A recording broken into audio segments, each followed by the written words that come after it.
哇，又是一颗好天气呢！今天我们是一场镰仓古寺庙之旅啊。日本的很多古都，像京都啊、奈良啊，包括镰仓啊，它都是有大量寺庙的，这跟中国是一样的。日本的寺庙里会有很多漂亮的植被吧，我们可以去看看。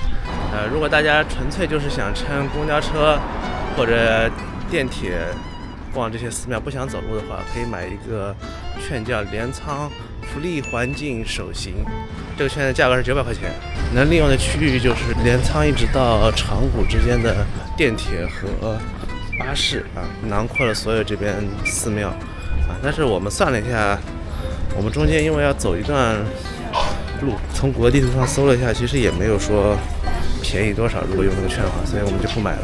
其实所有镰仓这边的旅行攻略啊，包括景点，包括这些券，都可以在江之电的官网去找到的。那个官网做的还是很不错的，图片也非常的清楚，而且很可爱。啊，我们现在还乘江之电去长谷站。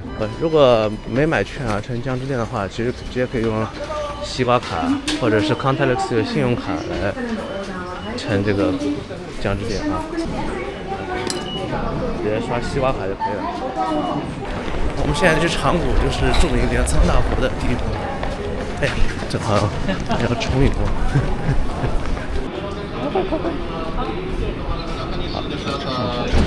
上车。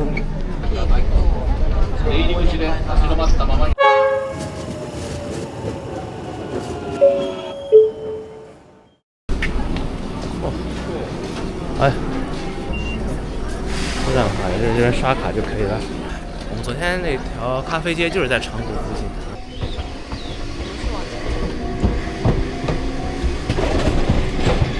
你拿。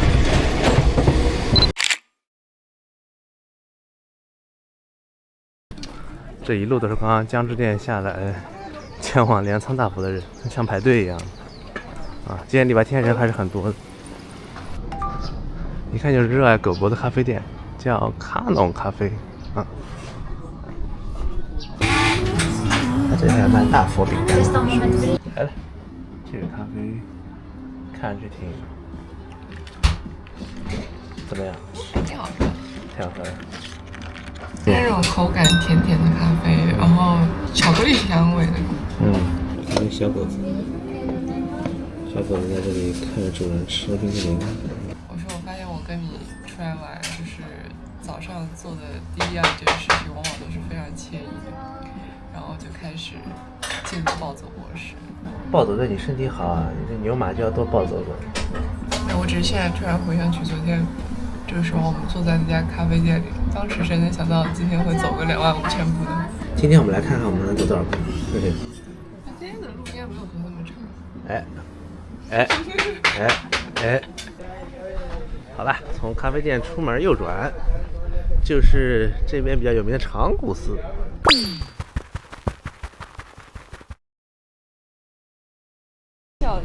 长谷寺里面有个日本最大的木质结构的观音像，它一年四季都有不同的花，然后春天就是樱花，然后它的紫阳花非常有名。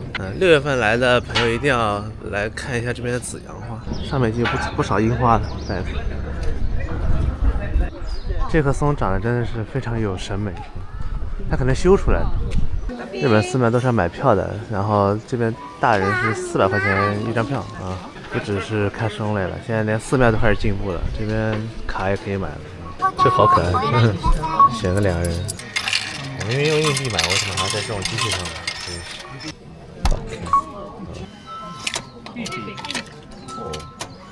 这是现在能看到花，桃花。ACB，这个是sakura。看一下这个。哎呀，进来了啊！长谷寺还是很大的哦，它最大的是那个观音，应该是。观音厅这边就是紫阳花区，可惜看不到啊。其实大家可以在长谷寺官网上可以搜到啊，每个月它开什么花。现在就是樱花了。这里就可能冬天来会好看点吧，这里梅花。这一看就是垂梅啊！它这个青苔也不错。日本寺庙的青苔都很不错。这什么花呀？看图石花。算了，不想知道，好看就行。哦，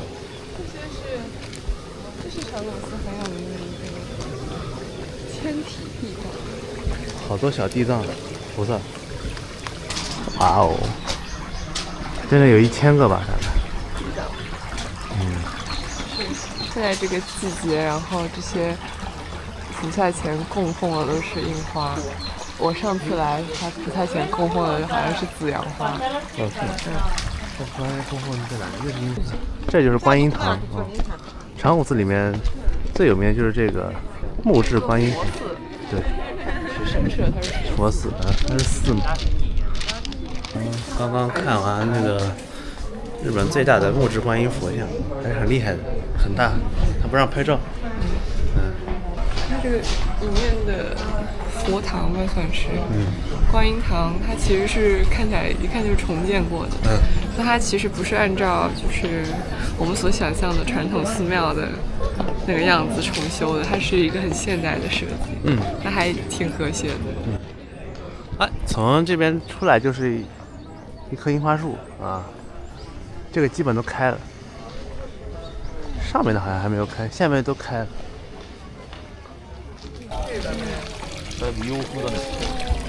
哎，这个花是真漂亮，是吧？这里可以看到整个湘南海岸的，那确实能见度不是很高，是吧？能见度一般。青苔来的锦鲤，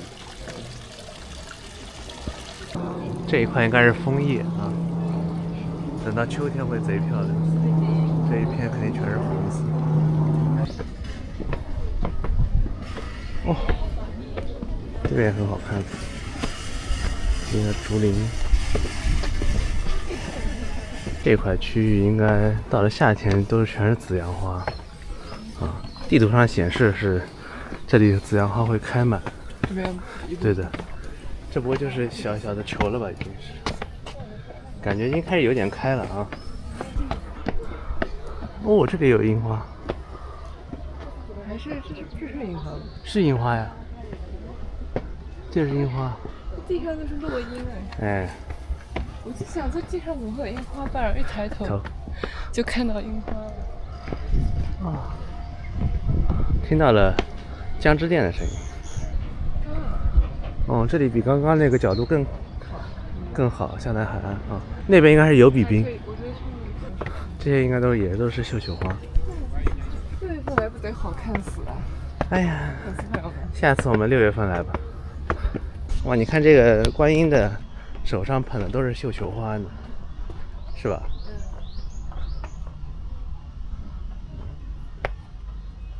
真是非常 local 的观音，而且还是有颜色的。好，这里就是之后紫阳花开成什么样子，是这样子。这样甚至还有竹林。这是长谷寺的标志。叫什么？你看梁园地藏，他们表情好丰富呀。神奇啊！这是用贝壳写的，一墙的那个许愿墙哦，这全是贝壳。那贝壳哪来的呢？哦，从这里买的，300块钱一个贝壳。这儿的花也开得好漂亮，是它吗？是不是它？它叫什么来着？梁园地藏。听着名字吧，就是那喜结良缘。长谷寺这边也可以有这种写经的体验啊，这里就可以写经，但是要预约的。小小的寺庙，感觉塞满了东西，是吧？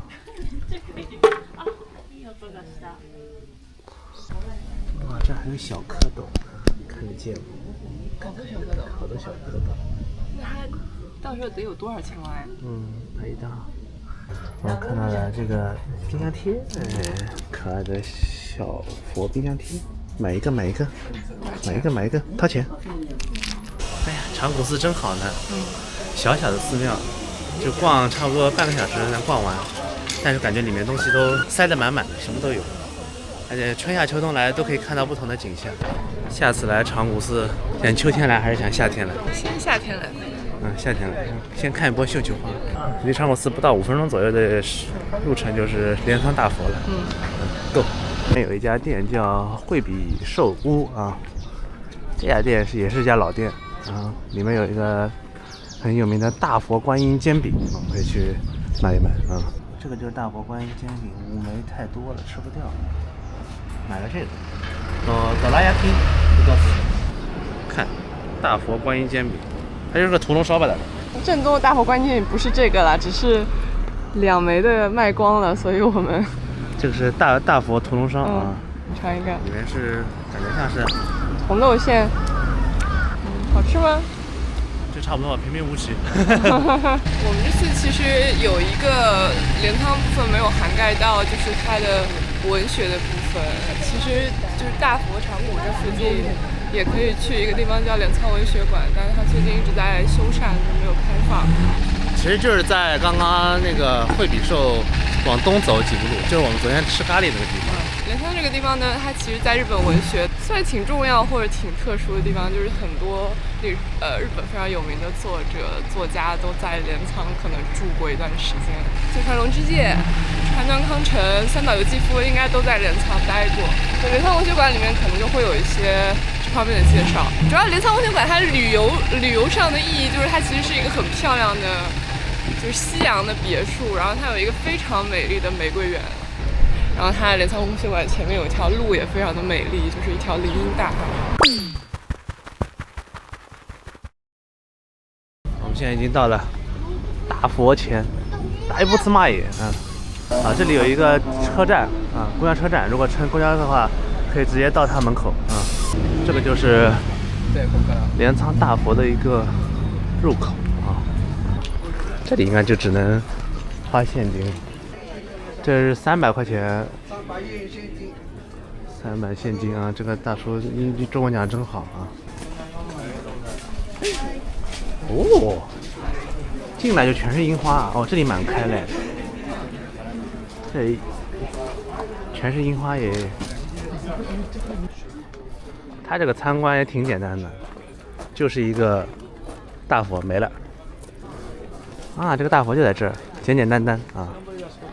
镰仓大佛是日本的第二大佛像啊，第一大佛像是奈良东大寺的那个奈良大佛，然后第3位的话是我们去过的高冈大佛啊，那个就是第3位。对，所以他们3个被称为日本的3大佛像啊。我们现在3个都去过了。然后镰仓大佛它其实很有意思，它是铜制的，它那个铜你知道从哪来的吗？它是1252年左右开始建的，然后它那个铜呢是中国宋朝的铜币运过来。然后熔成造的，因为他们这边铜那个时候不够，是从宋朝那时候运过来造的。那是宋朝流通的铜币。是的，所以它这个其实是跟中国还是很有渊源的啊。它这个大佛其实内部是镂空的，里面是可以参观的。对，我好像在哪里看到过，就是它这个佛头后面是有一个窗的，可以打开。我们到背后去看一眼。你看，就是铜造的，所以它的佛已经变绿色了。这有双大草鞋啊，估计是织给大佛穿的。1951年，4城县的人给大佛织的一个草鞋啊，长1.8米，宽0.9米。但其实大佛根本就没有脚啊，哪里有脚？他这个只要花50块钱就可以进去看一眼。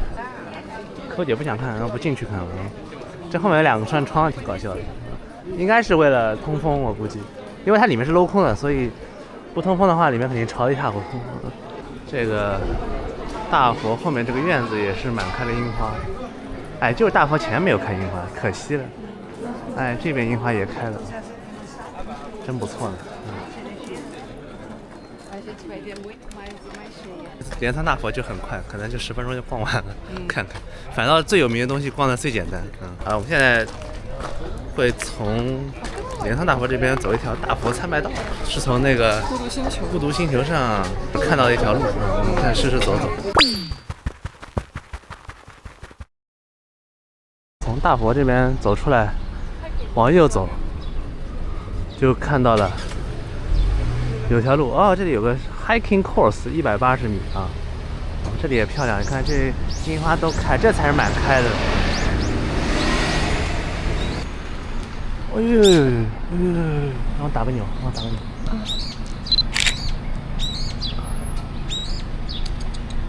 就是这儿了，有一条徒步路线啊，从这条地方去这个什么前喜变才天，然后1.8公里啊，这是我们下一个目的地。小小爬升一下。其实，在谷歌地图上有一条这个线路的一个虚线的一个道路的，其实大家在谷歌地图上还是挺好找的。啊，这条线是这样，我们现在在这儿，一路走，可以走到它的终点是北镰仓啊。这还挺高的，说实话。娜娜酱，卡哇伊。带着狗子来散步。哎呦，这路不好走啊！下雨天了还是很蛋疼的。我上次来这边是我人生中第一次徒步。是吗？多大呀那个时候？大学。好热呀，穿太多了。刚刚浅的爬升了一下，还是出了不少汗呢。这是樱花，让我定个镜来。这是樱花呢，就比较野的樱花。前方出现大片樱花。大片樱花，看看天上，看看头上，大片樱花。这个是对我们2条腿走路的奖赏。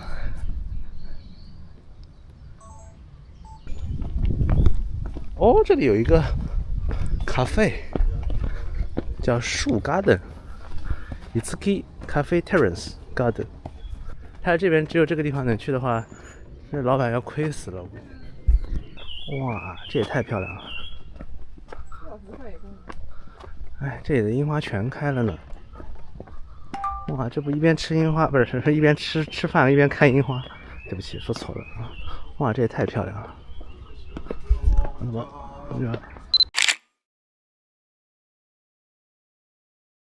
点个三明治，再点个 pasta。他这个除了点吃的，还得有500块钱的入园费。他要不收这500块钱，估计挺亏的。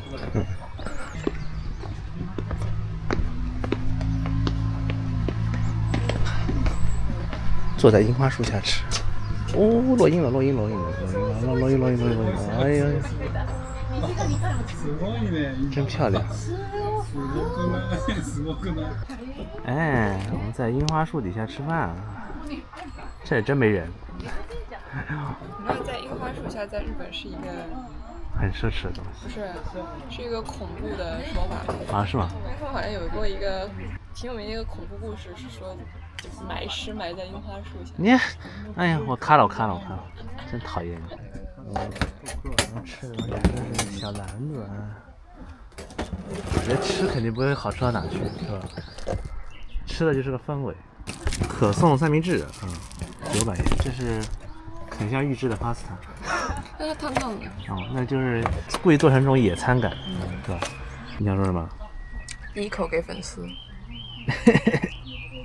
有粉丝能看到这就很好。就是 pasta。说实话还没有我自己做好吃。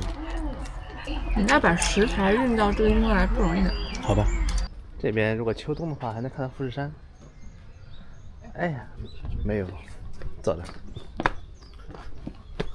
这里有一棵大樱花树，看，好大的樱花树。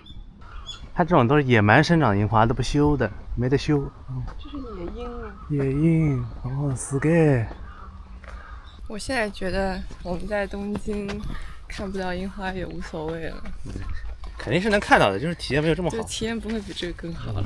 那种就是你在比较寂静的林子里走2步路就能看到一株参天的樱花树那种感觉。真是好。这座山其实是叫做源氏山，我刚刚看了一下就是源氏原来朝那个源，所以我们现在徒步在这个源氏山上。它的海拔好像据说只有90米，略称双子山。海拔9000厘米。9000厘米，这还给你弄了根绳子让你拉着走。因为确实有这是官方给你的一根绳子。这个不就是死亡搁浅吗？你走到这儿的时候，然后看到有一个神人给你留下了一个道具，给他点个赞。怎么还有人骑着自行车过来的？把我惊呆了。OK， 我们从山上走出来了。哇，这才是真 camping。这好多人在这看。好了，我们即将到达这个钱洗病财天这个地方啊。钱洗这个地方就是据说是可以洗钱的。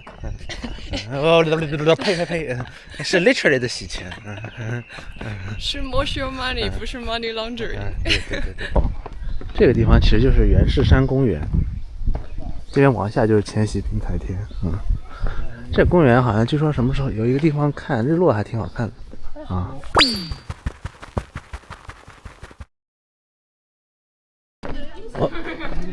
这里就是钱洗病财天哦，好小的一个鸟居哦。说元赖朝因被托梦，若以此符水供养神佛，即可天下太平而创建的啊。相传在这里洗过的钱被用在有意义的事情上，就会得到福报。我来这边洗个钱，然后我全部买我想看中一件外套，我就会得到福报。可以，走。真是吓人，这是。这是个洞。哦，出来了。哦，它这个鸟居是这种木头鸟居。说明古今中外向来是财神庙的香火的。只要跟钱有关的地方，人就熙熙攘攘啊。哦，就这儿吧。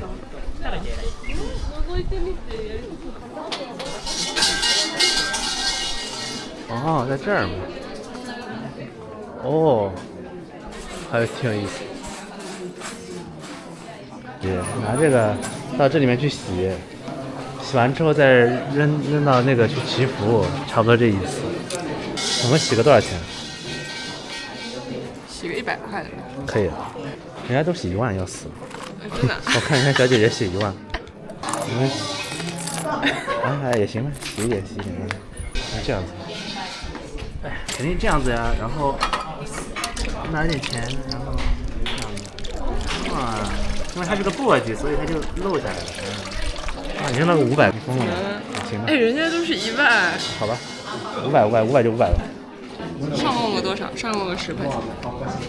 这样子吧，你把500拿掉，然后上供剩下的，这500块钱以后就是有用的钱。因为我看到一个标志说 no foreign coin， 啊，就人民币不行，只能日币啊。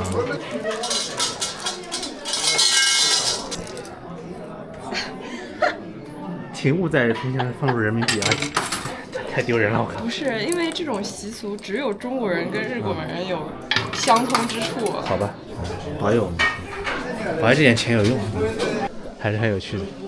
这是我们新鲜500块钱，你看你用在哪里吧？你主要是刚刚我投钱进去的时候忘记想要帮我干嘛？你就供这么点钱，你还真想不让人家帮你实现愿望？真讨厌。这里也是樱花开了啊！洗完钱，这词儿都是净词。清洗完硬币之后，我们就坐这。可是我现在想想，其实我觉得我们比他们实在，他们就投几个硬币就想洗1万块的，我们只拿了个500块的，但是我们却供奉了挺多。按理说，我们供奉的比例应该是比较高的。你这么说也有道理。所以我们的500块的福报会更浓一点。突破了。如果从右边下去有一个神社叫佐助道和神社，就是大家知道道和神社的话，就是那种红色的神社，然后放一点稻子，然后有那种小狐狸的那种神社都叫道和神社。比较有名的就是福建道和大社而这些神社一般都是求丰收然后他们那个比较信的那个神就是狐狸的。难怪狐狸在这么多就是那种和神明有关的作品里面经常出现。是的，所以从这边走到那边可能要十几分钟，我们就不去了。哇，前面有一株开的巨好的樱花，有一个非常漂亮的山茶花。哇，这个樱花也太漂亮了。哦，好美丽的樱花哟！这开的是最好的啊，这全开了。看这个，哇，这里全是山茶花。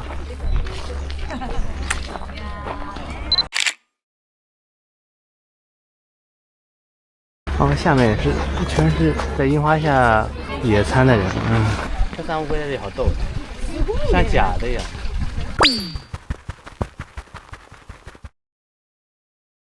从山上下来了啊，前方就是北镰仓的第一个寺净智寺啊。看这个右边有竹林，这不比蓝山牛逼？好安静的一个寺庙，人很少。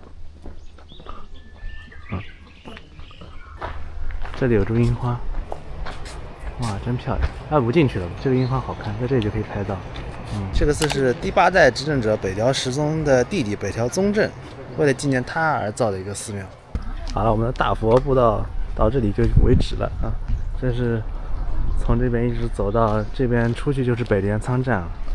其实这条路线反穿也是可以走的，大家可以比如说撑到北镰仓站，然后一路走过来也是可以的。突然人就变多了，刚刚非常的僻静。这一条街的房子都非常的古老，跟京都很像。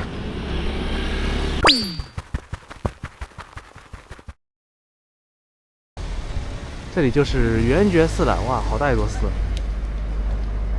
圆觉寺是镰仓幕府8代北条时宗为了吊位死者的在天之灵以及推广禅宗，请来高僧所建的啊。1258年，其实我们在大同好像也看到一个寺叫圆觉寺，好像挺多寺都叫圆觉寺，好像是跟一个经书叫《圆觉经》有关的啊。这就是北条家辉啊，像个金字塔一样的三角啊，对日本战国有了解的肯定都知道啊。这是北条家辉，哇，又是一棵大樱花树，看到没有？真好看呀！又是意外之喜呢。这里也是500块钱一个人，只有现金。怎么？哇哦，美丽的樱花！圆觉寺这个地方，它还有个有名的点，就是它可以念经，是吧？参禅。当年说日本的著名的夏目漱石也在这里参禅过。你要来参加他的禅会是非常非常早的，好像。哇塞，这里也有一棵大樱花，没有门口那个震撼。这个门就是这边的山门，哇，也是个木质结构啊。说夏目漱石的小说《门》里面曾描述过这个山门。哎呀，这边走出来就是这株樱花。什么大名什么表店？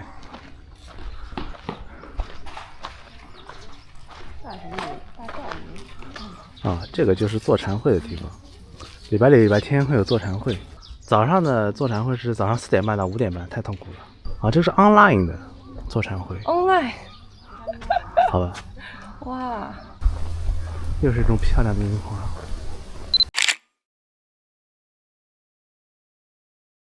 就这个角度是圆觉寺一个很经典的一个景观。它是应该是他们参禅的地方。啊，这是在里面念经是吧？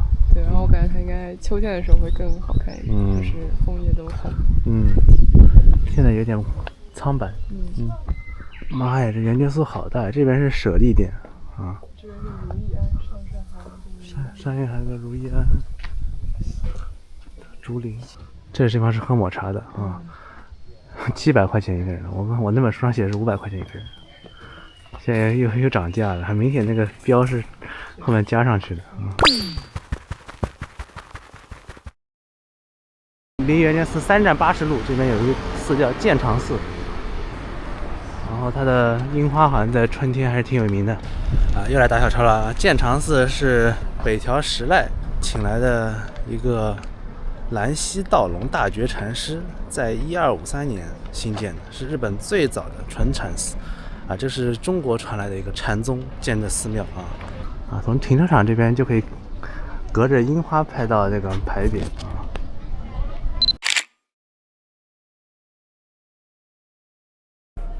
哦哟，果然门口一个樱花大道，天哪！这里其实不进去，在这里拍张照结束也可以。好厉害啊！也是500块钱啊。哦，这个感觉比鹤岗八幡宫的樱花道要好看啊。当然，是因为它全部开了的关系啊，是吧？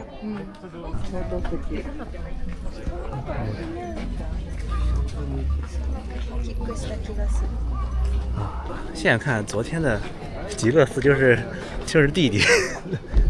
啊，哦，这里可以拍到建长寺的这个大匾啊，建长于啊。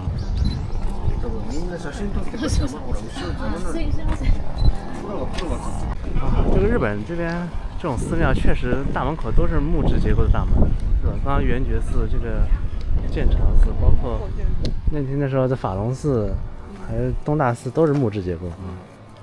但当然这个也是重造的啊，它好像是江户时代重造的。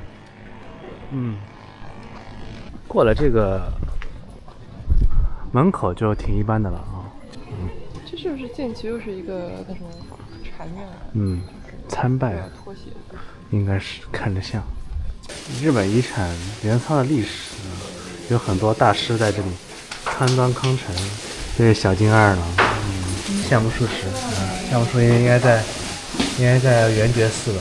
圆觉寺在这儿啊，夏目漱石在这儿，夏目漱石，这个是芥川龙之介的，一看是，在光明寺啊，就是这些大佬在这边的一个足迹，这边就是参观这个佛堂跟这个庭院啊，一定要脱鞋的，大家拎着鞋子有点蠢，哇，感觉把鞋子脱了踩这里好舒服，是不是？今天走了好多路了，后面庭院就普普通通吧。北镰仓这边就是这春天的话，就是建长寺跟圆觉寺2个寺比较厉害啊。其实还有一个叫明月院，可能是在紫阳花开的时候会好看一点，是吧？我们现在北镰仓玩完之后，我们现在准备去镰仓的东边那边金泽大道还有2个寺庙，看看还能不能玩到啊。因为这些寺庙晚上下午4点钟就全部关门了我们现在是下午3点出头一点。这八幡宫门口的樱花完全没开啊，还得等个1个星期可能才能满开这么一看，还是建长寺的樱花开是最好的。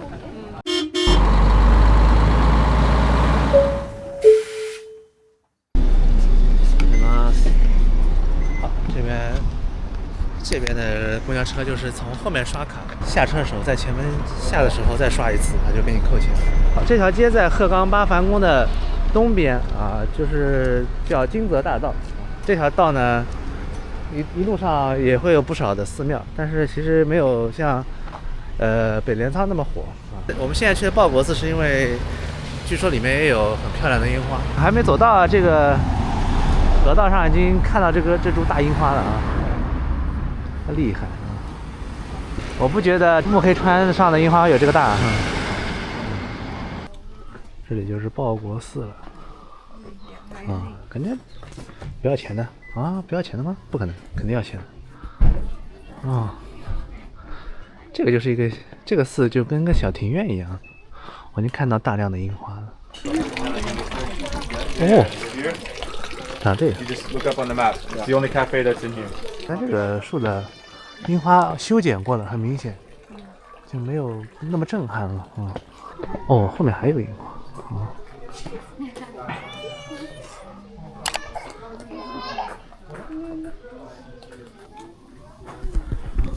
报国寺还有个很有名的东西，就是它的这个竹林那竹林好像是刚刚看了也是就在这400块钱一个人，大人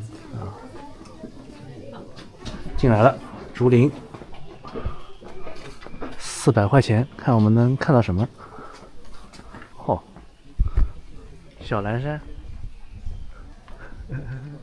是不是？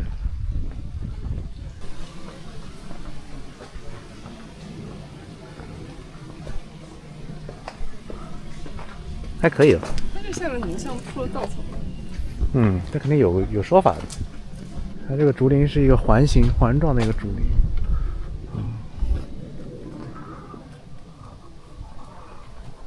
哦，这个厉害。